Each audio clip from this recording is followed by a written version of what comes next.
Friends, please like this video and comment below which video you enjoyed the most. It's easy for you to do, but it really helps us with promotion.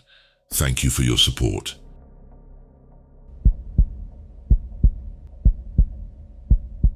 First story, The Scary Old Woman. When I was in university at the beginning of summer, I had exams. To avoid any distractions, I moved to my parents' house in the old part of town.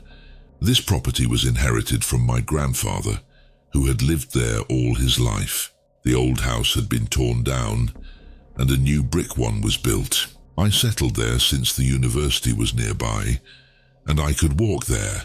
The summer was unbearably hot, and I often slept with the windows wide open. I almost never locked the door. One of those nights, as usual, I went to bed by the window.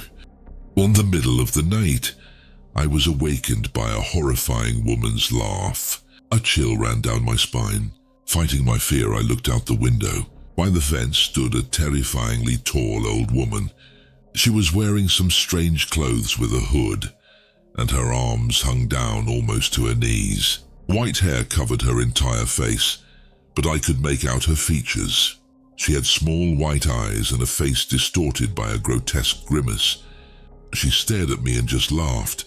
In horror, I closed the window. The old woman started moving toward the house. Fear paralyzed me. My heart pounded so hard it felt like it would burst out.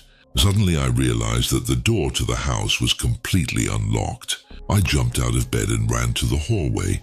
The doorknob was already turning back and forth. With a loud crash, I threw myself against the door and locked it with the latch. Someone was standing outside trying to open it. Then that horrible laugh echoed again. I looked through the peephole. There was no one there. Later, my father told me that long ago, when this part of the city was still a village, there lived a girl of extraordinary height and mental deficiency. In those times, such people were considered to be children of the devil, simple-minded, and no one interacted with her. She lived almost to the age of 60 in complete solitude until she completely lost her mind. Second story, The Dreaded Well. On the outskirts of a village, at the edge of a dark, dense forest, stood an old well. Its heavy, rusty cover was always locked with an ancient iron lock, and the villagers spoke of it only in hushed tones. Parents strictly forbade their children to go near it, claiming that the well was cursed, a relic of a dark past best forgotten. One summer, two boys from the city, Jack and Ethan, came to visit their grandmother, who lived in the village. Inspired by the stories they had heard, they were curious about the forbidden well. Ignoring their grandmother's stern warnings, they set out one sunny afternoon, determined to uncover the secrets of the ancient well. Jack, the older and bolder of the two, examined the lock and found that it had become brittle with age. With a few hard blows with a stone, the lock opened.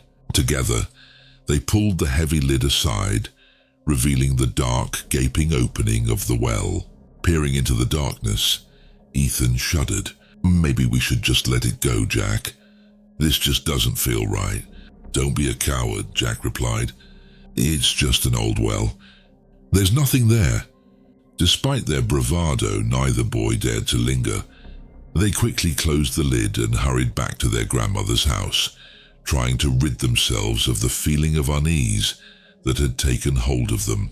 As night fell, Jack and Ethan lay there unable to sleep. Suddenly, the silence was broken by a terrifying sound, a slow, scraping noise coming from under their bed. The boys froze, breathless. Gathering his courage, Jack leaned back on the edge of the bed and looked. The sight he saw made his blood run cold. A gaunt, pale face with wide eyes full of vicious hunger stared back at him from the darkness. A thin, clawed hand clawed at the floor, pulling him closer. Jack shrieked and climbed onto the bed, clinging to Ethan. The creature under the bed let out a low, guttural laugh that seemed to echo off the walls. "You shouldn't have opened the well," it hissed. "Now the darkness has followed you." Paralyzed with fear, The boys could only watch as the figure slowly crawled out from under the bed, its form distorted and unnatural. It reached for them with long, bony fingers and kept its eyes on them. In desperation, Jack grabbed the lamp on the nightstand and threw it at the creature. The lamp shattered, and the room was plunged into darkness. The boys jumped out of bed and ran downstairs to their grandmother's voice, calling out to them in confusion and fear.